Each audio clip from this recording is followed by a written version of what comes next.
Hello and welcome everyone to a new video on your channel Mr. Tech Tips. Before watching the video, don't forget to subscribe to our channel and don't forget also to like this video.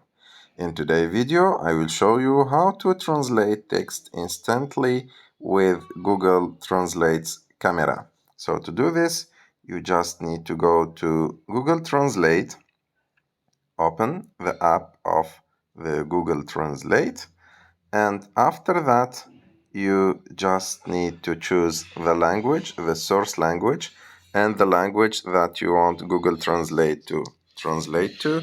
After that, put your camera like this, and as you can see here, you can see that Google Translate translated the text from English to Spanish.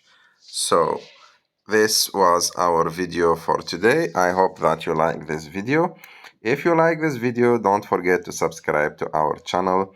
Don't forget to like this video and see you in the next one.